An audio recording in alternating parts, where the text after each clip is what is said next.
MSP समेत दर्जन भर मांगों को लेकर देश के किसान संगठनों द्वारा दिल्ली कूच को लेकर चल रहे टकराव के पहले दिन जब कथुरा के अक्षय नरवाल निकले तो पंजाब की सीमा से सटे खन्नौरी बॉर्डर से कथुरा के अक्षय नरवाल समेत 3 युवकों को पुलिस ने गिरफ्तार कर उनको संगीन धाराओं के साथ जेल भेज दिया गया था।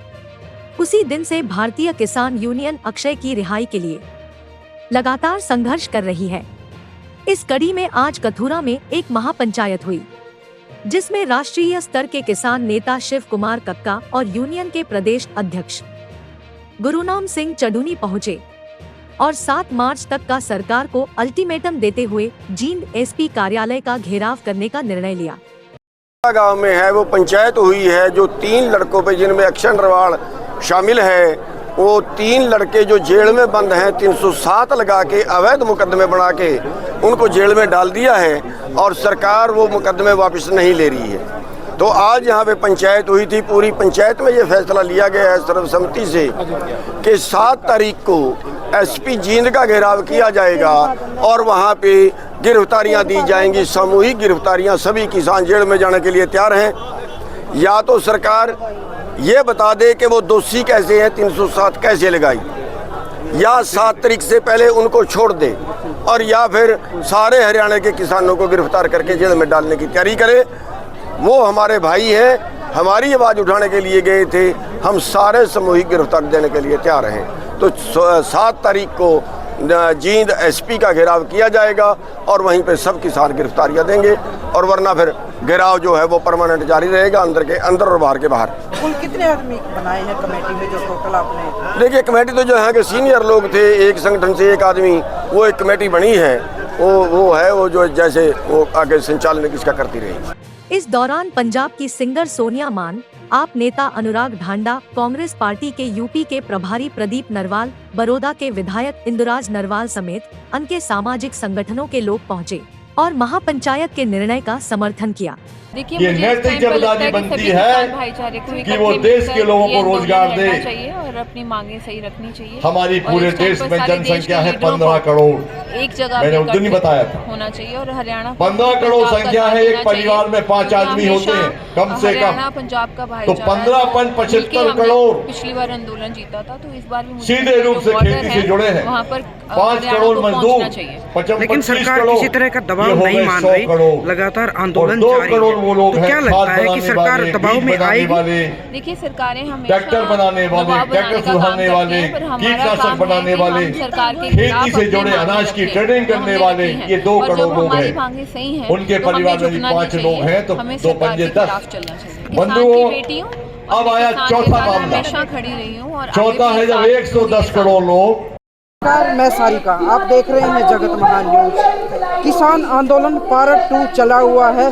तमाम किसान संगठन सड़कों पर हैं, सरकार से सीधे टकरा रहे हैं। जब ये आंदोलन शुरू हुआ है, कथुरा गांव का एक अक्षय नरवाल, बहुत ही पढ़ा लिखा युवक, उसको पुलिस ने अरेस्ट कर लिया। उसकी रिहाई के लिए लगातार किसान संगठन आंदोलन कर रहे हैं। उसी कड़ी में आज उसके गांव में एक महापंचायत हुई है और उस महापंचायत में किसान संगठन महासंघ है, जो उसके बहुत बड़े नेता हैं कक्का जी, मैं उनसे जानना चाहूँगी। कक्का जी, ये बताएं, आप भी इतनी दूर से आए हैं, लगातार आप किसानों की लड़ाई लड़ते रहे हैं, तो जो इस तरह की दबाव की जो रणनीति बनाती हैं पंचायतें, सरकार पहले इतने बड़े आंदोलन से नहीं झुक रही, तो आपको लगता है कि इस पंचायत से सरकार झुक जाएगी? देखिए, किसी को झुकाना हमारा काम नहीं है, न दबाव बनाना हमारा काम है। हमारा काम है न्याय लेना। हम जो लड़ाई लड़ रहे हैं अन्याय के खिलाफ, न्याय के लिए लड़ रहे हैं, और लोकतंत्र में केवल यही मात्र एक तरीका होता है सत्याग्रह का, वो हम कर रहे हैं। अब ये सत्याग्रह को दबाव माना जाए, ये उचित नहीं है। लेकिन ये सत्याग्रह आप बहुत पहले 13 महीने कर चुके थे, मतलब एक किसान पहले ही कमजोर है, लगता है कि ये आंदोलन करने पड़ते हैं। आप देखते हैं आज इतने सारे व्हीकल, खाने का इंतजाम, एक तरह से किसान कमजोर हो रहे हैं इस तरह से, क्योंकि सरकार मान नहीं रही। आप न्याय की बात करते हैं। देखिए, सरकार माने ना माने ये उसका विषय है। हमारा मांग जारी रहेगी जब तक मांग पूरी नहीं होगी, आंदोलन करते। और लोकतंत्र में इसके अलावा कोई और रास्ता भी नहीं होता है। बिल्कुल बिल्कुल यही रास्ता है केवल कि आप अपनी मांग निरंतर करते रहे। आज़ादी की लड़ाई 400 वर्ष चली, तो 400 वर्ष तो लड़ना पड़ा ना हमको। तो हमारी भी ये न्याय की लड़ाई है, एक तरह से तो दूसरी लड़ाई है ये जो। हाँ, ये मान लें आप कि अभी हमारी किसानों की आज़ादी की दूसरी लड़ाई है, ये भी लंबी चलेगी। हो सकता है हमारे इस जीवन में हमको न्याय ना मिल पाए, अगले आने वाली पीढ़ी को मिलेगा, पर न्याय की लड़ाई जारी रहेगी। अभी एम स्वामीनाथन को, चौधरी चरण सिंह को बहुत सारे भारत रत्न दिए गए, तो उन भारत रत्नों का क्या महत्व बच गया जिनके लिए, किसानों के लिए, जिन लोगों ने राजनीति की, उनको दिया है भारत रत्न और किसान उसी सड़कों पे हैं। देखिए, मेडल से कुछ नहीं होता, मेडल से पेट नहीं भरता।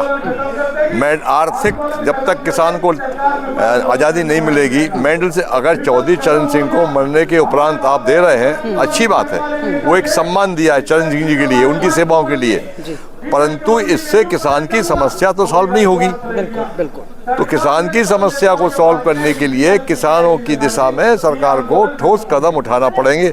आज नहीं उठाएंगे, कल उठाएंगे। लेकिन सरकार का एक ये भी दावा है, एक तर्क है कि अगर स्वामीनाथन आयोग की रिपोर्टों को लागू भी कर दिया जाए तो ऐसा संभव नहीं है, ये देश की अर्थव्यवस्था पर बहुत बड़ा बोझ होगा। ये लगातार तर्क आए हुए हैं। ये सरकार गुमराह कर रही है देश के लोगों को। वो कहते हैं कि 16 लाख हजार करोड़ का हम पर बोझ पड़ेगा। हाँ जी। तो इससे बड़ा झूठ की हो नहीं सकता, क्योंकि अभी भी सरकार MSP पे 12% सामान खरीदती है। किसान अपना पूरा माल बेचता नहीं है, किसान 20% माल अपने खर्चे के अपने पास रखता है, 20% उसकी उपज व्यापारी खरीदता है। 60% माल जो हमसे आप लोगे तो आप उसको PDS में दोगे। हमसे फसल खरीद कर आप समुद्र में नहीं फेंकेंगे, उसको आप बेचेंगे। चना, तुअर दाल, अरहर, मूंग ये नाफेड खरीदता है, नाफेड खरीद के मुनाफा कमाता है, आगे बेचता है। तो मुश्किल से 1.5 से 2 लाख करोड़ का सरकार पर भार पड़ेगा। पर देश की जनता को गुमराह करने के लिए कि हम पर 16 लाख करोड़ का वजन पड़ेगा, ये गुमराह कर रहे जनता को। 1.5 लाख से 2 लाख का ऊपर नहीं आएगा। जब आप 18 लाख हजार करोड़ 22 पूंजीपतियों का माफ कर सकते हैं, तो किसानों का 2 लाख हजार करोड़ का भार सहन क्यों नहीं कर सकते? क्योंकि हम 110 करोड़ हैं। 110 करोड़ पर अगर 2 लाख करोड़ खर्च होता भी है तो हमारे बजट का बहुत छोटा हिस्सा है। जी जी। अच्छा, एक मैं लगातार जैसे बहुत लंबे टाइम से मैं कवर करती आई हूँ किसान नेताओं की, कई किसान नेताओं के बीच में बात आती है कि हमें राजनीति में आना चाहिए ताकि हम अपनी लड़ाई बेहतर तरीके से कर सके। क्या राजनीति में आए बगैर ये लड़ाई जीतना संभव नहीं है? और कितनी उचित है किसानों की बात, संगठनों की? देखिए, पार्लियामेंट में 80% किसान, 80% सांसद किसान के बेटे, लोकसभा के अंदर। तो वो कहाँ आवाज उठाते हैं आपकी? पूरी बात सुनिए जी। वही बता रहा हूँ मैं आपको, कि पूरी बात नहीं सुनेंगे आप तो नहीं आएगा समझ में आपको। 80% किसान के बेटे MP हैं, उसके बावजूद किसान की हालत क्या खराब क्यों है? बिल्कुल। अब ये किसान लोकसभा चला जाएगा जीत के, तो ये क्या सुनेगा? चुनाव जीतने के बाद में उनकी जाति बदल जाती है, सरकार हो जाती है, वो सरकार के पार्ट बन जाते हैं, तो वो संभव नहीं है। इसके लिए महात्मा गांधी ने गोली लगने के 24 घंटे पहले एक बयान दिया था, LSS बनाई जाए। LSS का मतलब है लोक सेवक संघ बनाया जाए, जो जन दबाव के माध्यम से सत्ता में बैठी सरकार को कंट्रोल कर सके, जो नॉन पॉलिटिकल हो। वो बना नहीं अभी तक, वो हम लोग जैसे लोग चला रहे हैं नॉन पॉलिटिकल होकर। बिल्कुल बिल्कुल। तो मतलब ये संभव ही नहीं हो पाएंगी ये चीजें। एक बिल्कुल संभव नहीं है। वहाँ जाके उनकी बिरादरी बदल जाती है, वो नेता हो जाते हैं। विधायक बना तो मंत्री बनना चाहता है, मंत्री बना तो मुख्यमंत्री बनना चाहता है, और अगले चुनाव के लिए धन संचय करता है। एक महत्वाकांक्षा बढ़ जाती है आज की राजनीति में। अगर देखा जाए फिर वो किसान नहीं होता, किसान नहीं होता। तो ये था हमारे साथ काका जी, बहुत बहुत शुक्रिया काका जी हमारे साथ। कथुरा से सारिका की रिपोर्ट।